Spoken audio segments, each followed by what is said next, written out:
What's going on, y'all? Today we'll be doing a meta update for patch 13.18b. This is for week 2. Some things have changed since the video we made a few days ago talking about the meta, so let's just get into it. We are well and truly in a re-roll meta. Not exactly, but definitely. I mean, just look at these comps. I have it sorted by pick rate right now, and just going through, you can see, look at all these 3-star comps right here. And so, yeah, we are definitely in a re-roll meta. Just a big synopsis. There's like 3 or 4 ways you can play this patch right now, but just like an overall synopsis is if you have an angle to play one of the reroll comps, you play one of the reroll comps, and if not, you can test one of the bad 4-cost comps, or you play Sorks is pretty much what the patch is. So in general, if you have an angle to play Gunner Jinx, like you have you have Gunner +1, or you have a Piltover opener, or you have Zon +1, or if you have an angle to play reroll Cho'Gath, like you have Bruiser Emblem, or you have like Golden Tickets, or you have good tank items to start the game with the Cho'Gath pair, something like that. Or if you have a Noxus reroll angle, and then Kale reroll is actually not that bad if you have a bunch of extra Kales. I actually first placed the game last night, but I was very high roll. If you have one of those angles, you take that angle. And then if not, if you have a Sork +1, you can take that angle. And if you don't have any of those angles, then you got to contest for the contested 4-cost boards, which are going to be Challenger. Challengers is very strong right now. 4 Challenger variations is very strong. Very, very strong in quotations because it's not as strong as the reroll comps. But as far as 4-cost comps go, if you don't get any of the angles we talked about previously, you're going to be playing for Challengers, or you're playing for Strategist of the Year, or you're playing for Slayers, like you can flex in the Slayers. And then if you have the niche circumstance where you have like an Ionia emblem opener with a big Ionia board, then you can actually play Vanquishers, but you really have to be high row in that build. So that's pretty much the patch right now. And pretty much everybody should be playing Ornn. There is some Master Yi tech where you can take Master Yi and then flex into Challengers, Strategists this year, and Slayers. Like that is a strategy. But it is just much better just to play around Ornn, I think, and then look for the reroll angles. Personally, I think that's a lot better way to play. So let's kind of get into this. Let's talk about the conditions of playing these comps and that sort of thing. So Challenger Kai'Sa, as you see, the pick rate is extremely high. I have this filtered by Master Plus. I have noticed this comp is very, very, very contested. There's like multiple Fiora players in every game. And this comp is good, but it has a lot of conditions to getting online. So this comp really, really, really needs combat augment. So let's see what it recommends on here, and let's see if we agree with any of that. It doesn't really tell me. Just, oh, okay, here it goes. Yeah, you need combat augments. Like Gifts from the Fallen is extremely strong. Tons of stats is really strong. Got to go fast or strong with Master Yi. So Master Yi augments are really good playing around this. Defensive dash on Challengers is pretty solid. LDP is really good. Yeah, so you just really, really, really need combat augments on 3-2 and 4-2 if you want to play this. And generally, the comp is you're going to be playing around 3 Demacia, 4 Challenger, and all that good stuff. And you can play around Nasus as a Juggernaut with your Warwick until you hit your Aatrox, and then you want to like cap your board with like Heimerdinger, Gangplank, that sort of thing. Pretty simple stuff. You look for items like BT, Titans. You can even go IE on Fiora if you want, GS. And then Kai'Sa. You guys know Kai'Sa items. You're going to need a mana generation item like Spear of Sojin or Adaptive Helm. And then you like Guardbreaker and Jeweled Gauntlet is very good. Additionally, GS is good on this patch, so you can go GS, Jeweled Gauntlet, and you'll be good to go as well. If you get Ornn items, like Monazane is good on her, Zonia's is good on Kai'Sa, so if you're playing around Ornn, that can be something you look for there. And then if you get Death's Defiance is great on Fiora, one of her best items. All right, Silco, Sorks. This is pretty simple. You play this comp whenever you have a Sork opener, and you look for a Sork +1. If you're playing on like Bando Cafeteria, or if you're playing on Placidium Library, this comp gets very contested because Sork +1 is what enables you to play this. And you just get your 6 Sorks online in the mid game, and you try to get a Silco 2 in the mid game if you can with a big front line. If you can't, then at least have the Vel'Koz 2 and that sort of thing. The cool thing about Sorks is that you can roll on many stages of the game because there's many Sorks to roll for. So if you need to roll on stage 3, it's fine because you can hit your Vel'Koz, you can hit your Swains, you can hit your Terex. Swain's a pretty contested unit in a lot of my games, it has seemed. So yeah, generally you just want to make sure you get blue buff for your Silco. Blue buff is so much more powerful than any other mana generation item. Like you may as well not build a mana generation item unless you have blue buff. So really look for blue buff for him. You can go Sojin for Vel'Koz if you have a Vel'Koz angle. And yeah, so generally you want to carry your Vel'Koz in the mid game. Hopefully you can hit your Silco and carry in the mid game as well. And then you just get a really big front line. And then you move into 6 Sorks with your Ahri, and that's how you kind of win out the game. Very good comp if you have the angle for sure.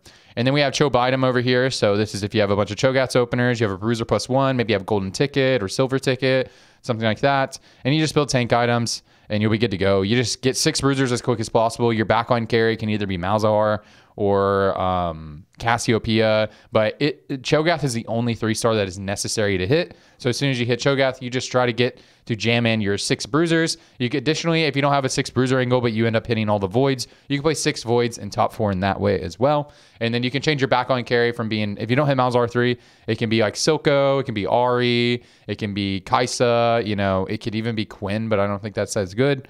And you can play like Bruiser Kaiser if you get it.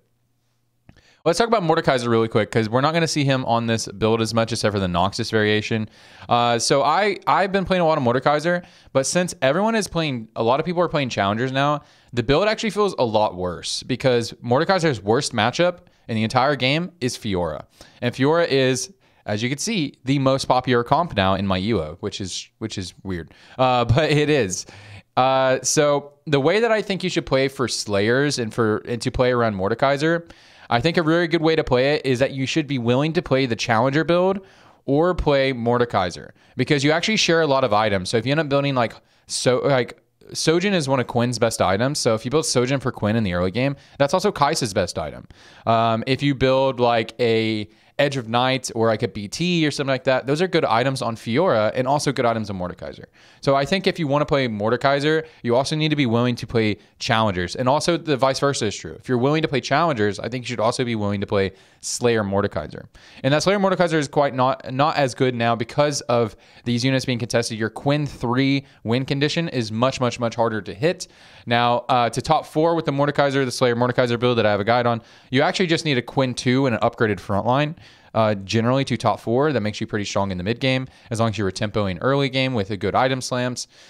But yeah, the high end scenarios for that build are not very good anymore because the Quinn is super contested and you have really bad matchups into Fiora.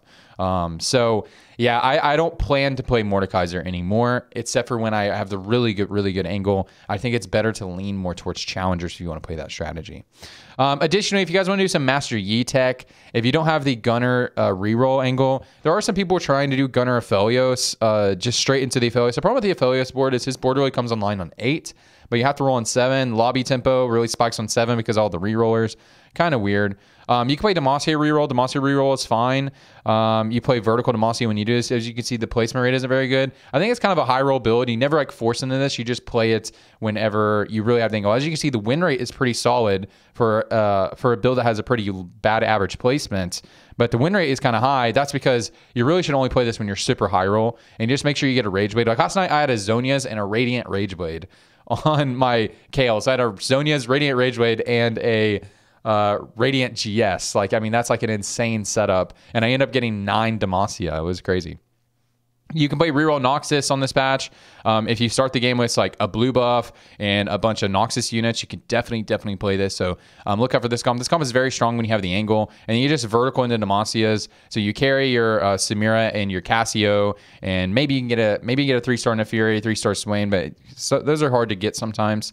You put your Noxus emblem on Neferi, and then your win condition at the end of the game is start getting Mordekaiser items and lean in the Mordekaiser. And Mordekaiser is a little bit less popular now with all the Fioras running around, so it's a little bit easier to get this build online, so I think it's pretty good. If you guys want to play Vanquisher Xayah, you really just play this when you have the Ionia +1, or you start the game with like a GS and like a Jhin 2-star opener. Not a GS, I mean a Last Whisper or a Guardbreaker.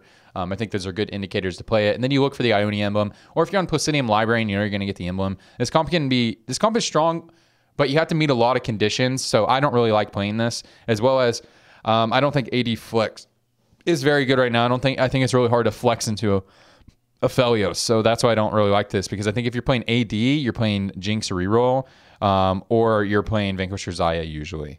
Cool. Other than that, we got Rogue reroll, of course. So if you have Vampiric Blades, you can do the Grades reroll. Additionally, you can just look for the level 6 roll down and go Kiana. Kiana 3, and then cap out your board later with Echo 3, Katarina 3, Nico 3 while you're rolling on 7. So yeah, that's really if you have Empiric Blades opener, you have like a 2-star Graves opener, or maybe it's like a Wood Ixtal and you start with Ixtal at the beginning of the game. I think it'd be a very good strategy. Ice is probably the best one as well. So Ice, I really like Ice and Wood, but Wood if you start the game and you can get a huge Graves or a huge Kiana, can be pretty good. I don't really recommend playing Invokers. I think you have to be insanely high roll. I had a really high roll Invoker game last night, and I still went bot 4. So yeah.